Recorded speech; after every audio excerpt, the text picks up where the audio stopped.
A toast to my brother, Caleb, the man who single-handedly saved our family's vineyard.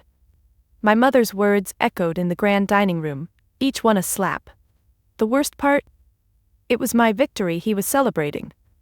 My name is Eliza, 32, and to them I was just the ghost at the table, sitting on a wobbly folding chair because they'd forgotten my place card again.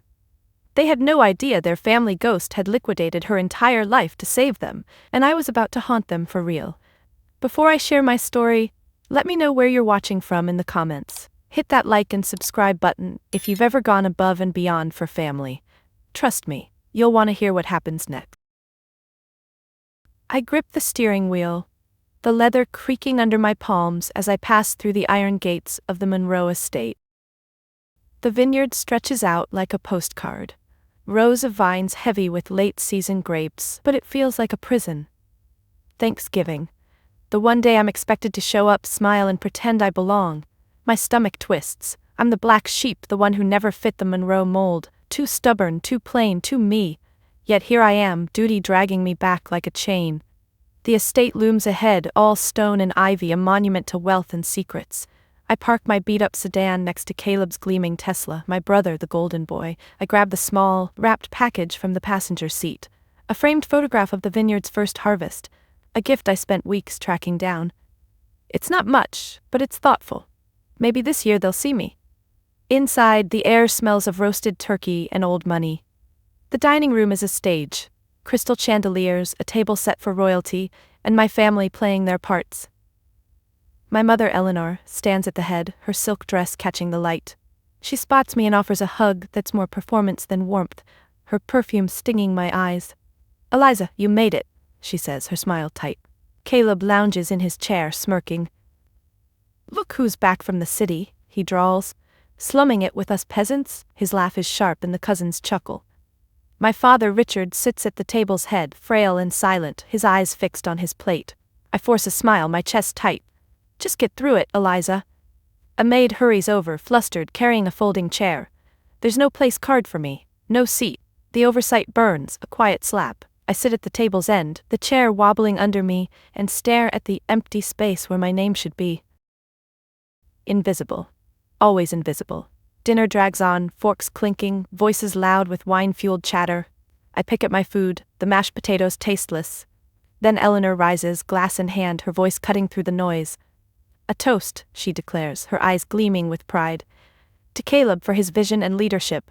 He single-handedly saved the Monroe vineyard from disaster this year." The room erupts in applause. Caleb basks in it, his grin wide, soaking up the adoration like a king. My gift sits unnoticed by my plate, the wrapping paper creased from my nervous grip. I feel it then, the humiliation, sharp as a blade. I'd hoped this year would be different, that they'd see me, even for a moment, but I'm nothing here. The illusion shatters, and I'm left raw, exposed, the truth sinking in. I'll never belong. The applause fades, but the sting lingers, a bruise on my heart. I stare at my plate, the food blurring as my pulse pounds in my ears. They're all watching Caleb, their golden child, while I'm just a shadow at the table's end. Something snaps inside me, not loud but quiet, like a thread giving way. I stand, my hands trembling, the chair scraping against the floor. Every eye turns to me, and for once I don't care. "A toast to Caleb is a fine idea, Mother," I say, my voice steady despite the quake in my chest. "But if you're toasting the person who saved this vineyard, you should be toasting me." The room goes still, then laughter, sharp, mocking, cuts through the silence. Eleanor's face hardens, her lips a thin line. "Eliza, don't be dramatic," she snaps. "This is Caleb's moment." Caleb leans back, his smirk lazy. "Eliza, don't do this. We all know you've been under stress." His tone drips with pity, like I'm some fragile thing about to break. Uncle Robert, red-faced from wine, chimes in. "She's just jealous. Always has been." The family closes ranks, their voices piling on, each word a stone. Unstable, overwrought, outsider. I'm drowning in their judgment, but I don't sit down. I take a breath, my eyes locking on my father's. He's hunched, avoiding my gaze, but I speak anyway, my voice cold and clear. "The lawsuit from Sterling Distributors for breach of contract which would have bankrupted us, the one Caleb caused by making a side deal and then tried to hide? I'm the one who made that go away." A gasp ripples through the room. Caleb's smirk falters. My father flinches, his fork clattering against his plate.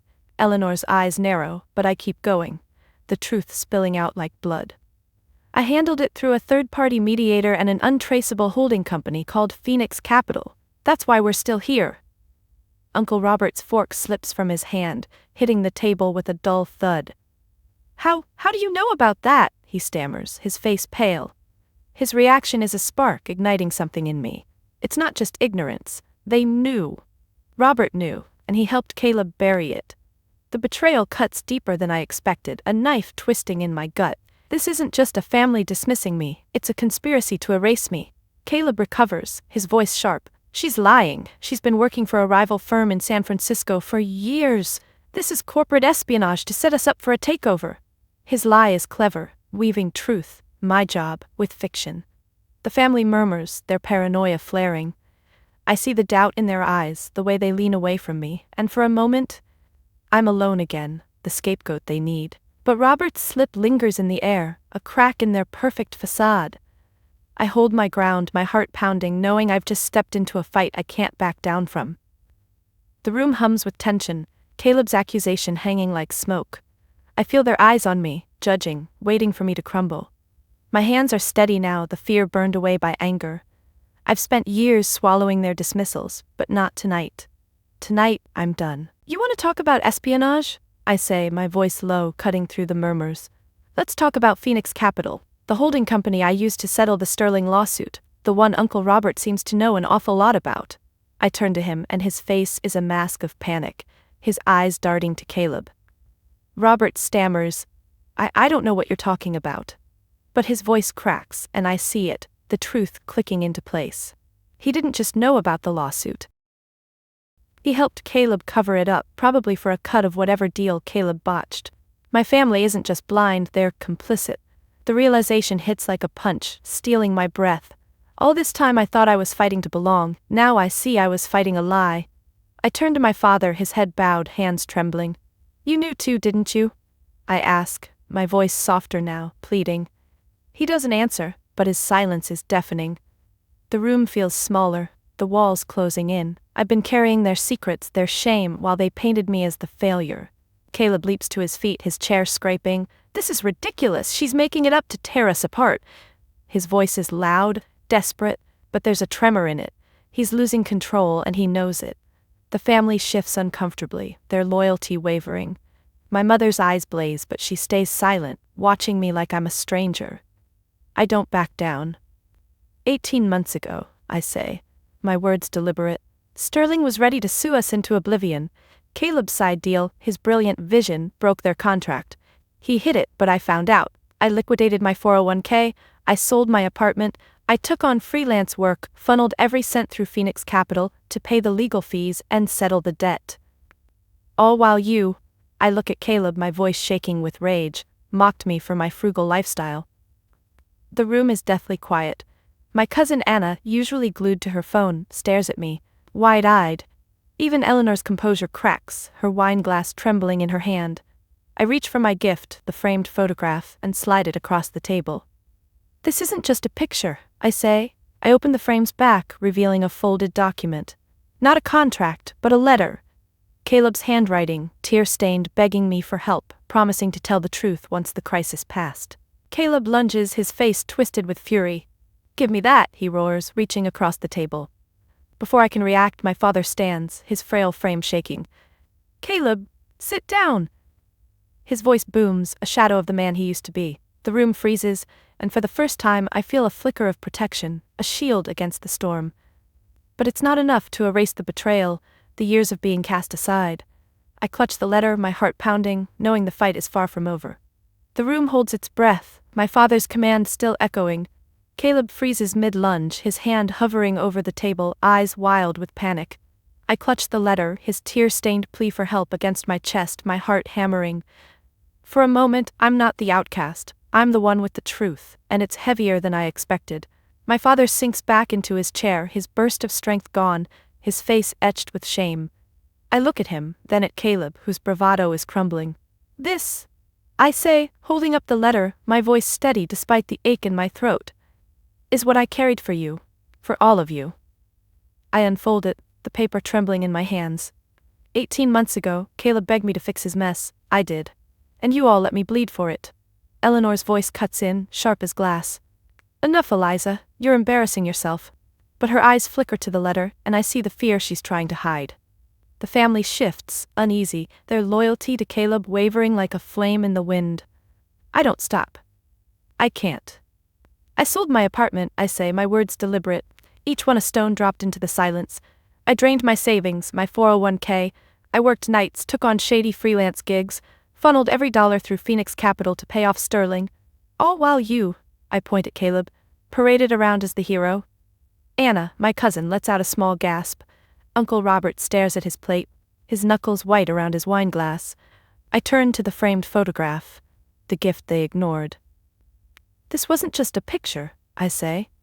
I slide the letter back into the frame's hidden compartment, my hands steady now. It was a reminder of what this vineyard used to mean, what I thought we could be.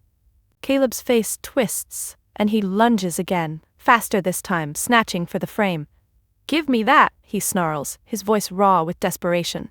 I jerk back, but he's too quick, his fingers grazing the frame. Before he can grab it, my father's hand slams down on the table, the sound like a gunshot.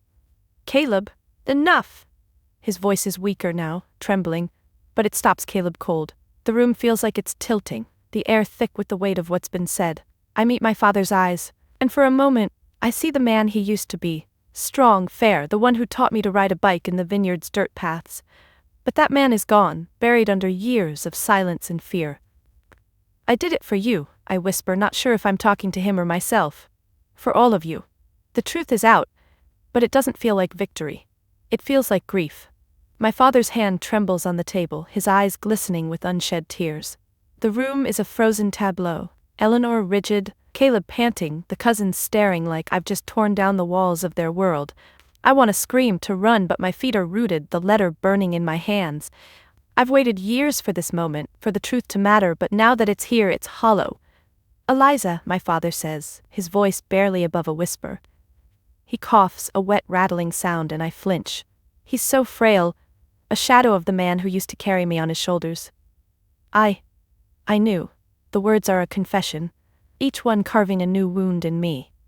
I found out months ago, about the lawsuit, about what you did. He pauses, his breath uneven.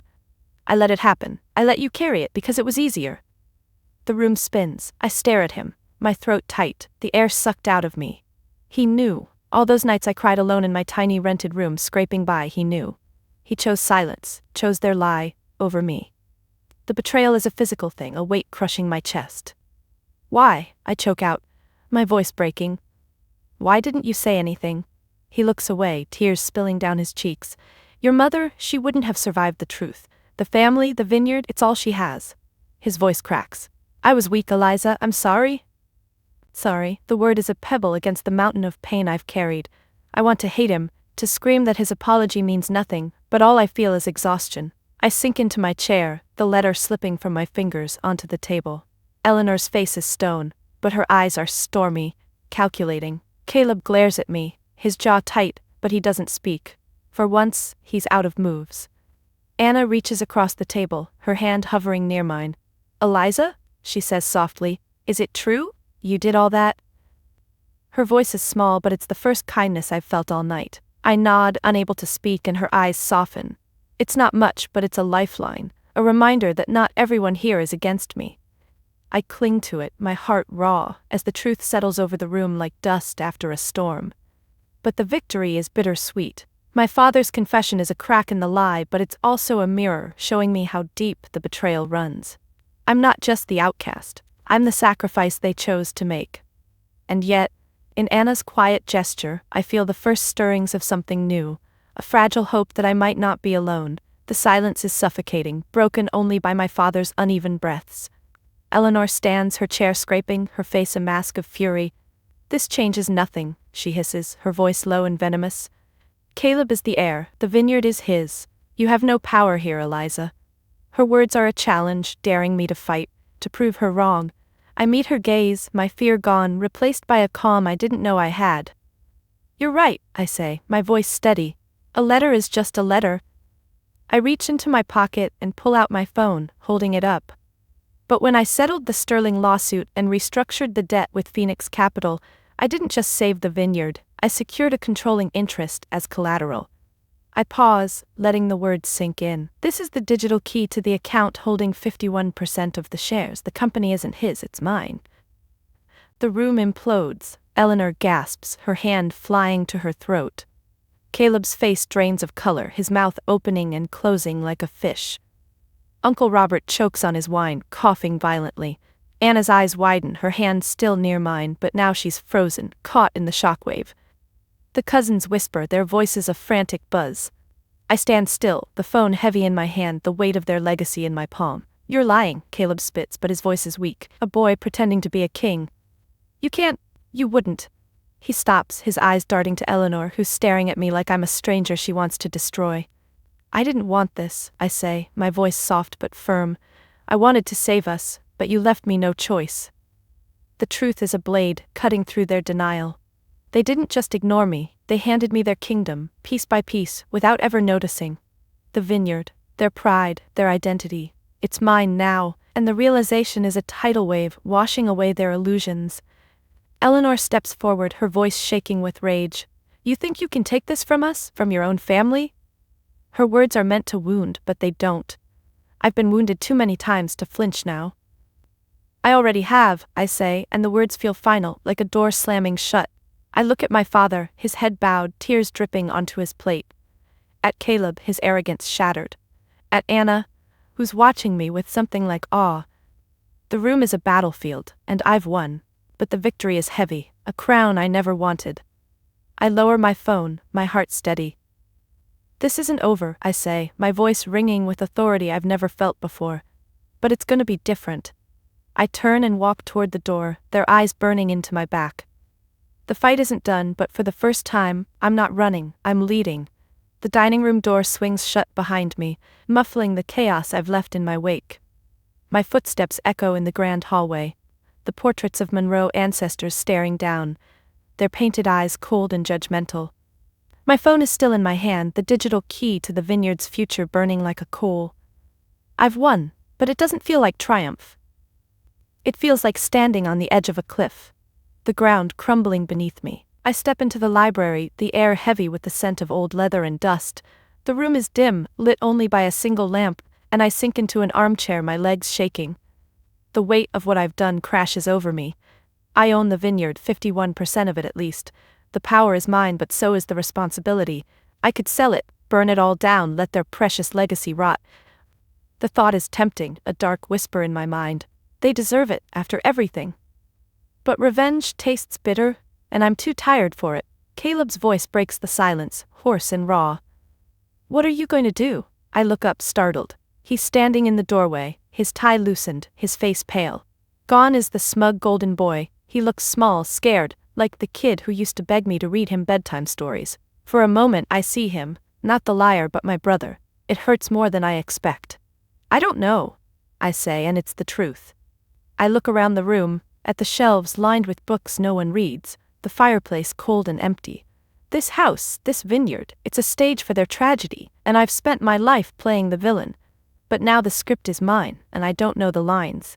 He steps closer, his hands clenched. You could destroy us, he says, his voice barely above a whisper. You've got the shares. You've got everything. There's fear in his eyes, but also something else. Respect. Grudging. And hard-won. It's the first time he's ever looked at me like I'm not just the screw-up sister. I lean back, my heart heavy. I could, I say. But what's the point? Destroying them won't undo the years of being invisible. It won't make my father love me, or my mother see me. It won't fill the hole they carved in me. I look at Caleb, really look at him, and see the cracks in his armor. He's not the enemy. He's just another pawn in their game. Same as me. Tomorrow morning, I say, my voice firm, you and I will meet with the board I've appointed. We're restructuring this family, this business, from the ground up, based on truth. I stand, meeting his gaze. You want a place here? Earn it. His eyes widen, but he doesn't argue. For once, he listens. I walk past him, leaving him in the dark, my steps steadier now. The future is uncertain, but it's mine to shape, and that's enough for now. The veranda is cold, the early morning air sharp against my skin. I stand alone, overlooking the vineyard as the sun creeps over the horizon, painting the vines in gold and shadow. The mist clings to the earth, soft and quiet, like the world is holding its breath. Last night feels like a dream, a storm I survived but barely understand. I'm not the same Eliza who drove through those gates yesterday. I'm something new, something stronger, but I'm not sure what that means yet. My phone buzzes, pulling me from my thoughts. It's a text from my father. The deed for the house is being redrafted. It will be in your name alone. It always should have been. I stare at the words, my throat tight. It's not an apology, not really, but it's something. A gesture, a crack in the wall he's built between us. I don't know if I can forgive him, but for the first time I think I might want to try. Another buzz. Caleb this time. I'll be there. Short, simple, but it's enough. He's coming to the board meeting, ready to face whatever I've got planned. I don't trust him, not yet, but I'm willing to see if he can change. If we both can. I slip the phone into my pocket and take a deep breath, the air clean and crisp. The vineyard stretches out before me, endless rows of vines, no longer a prize to be won, or a burden to bear. It's a responsibility, one I've claimed, and it's terrifying and exhilarating, all at once. I think about Anna's hand reaching for mine last night, the small kindness that kept me from breaking. About my father's tears, his confession, the first time he's ever admitted he was wrong. About Caleb, standing in the library, looking at me like I was someone worth fearing. They're not my family, not in the way I wanted, but they're what I've got, and maybe just maybe we can build something new, something honest, even if it's messy. The sun climbs higher, the mist burning away. I wrap my arms around myself, not out of cold, but to hold on to this moment, this quiet resolve. The future is daunting, a path I can't see the end of, but it's mine. For the first time in my life, I'm not running from the storm. I'm standing in it, letting it shape me. And I'm not afraid. I turn back toward the house, my shadow long and sharp against the stone. The board meeting is in an hour and I've got work to do. The vineyard, the family, the legacy, it's all waiting. And so am I. In the end, Eliza held the power to destroy the family that wronged her, but she chose a harder path, to rebuild. This is the ultimate lesson. True strength isn't found in revenge, it's found in using your power to demand truth and create a better future, even from the wreckage of the past. Vengeance provides a fleeting moment of satisfaction, but building a legacy of integrity offers lasting peace. Has a moment ever tested your resolve like this? Let us know below, and don't forget to like and subscribe.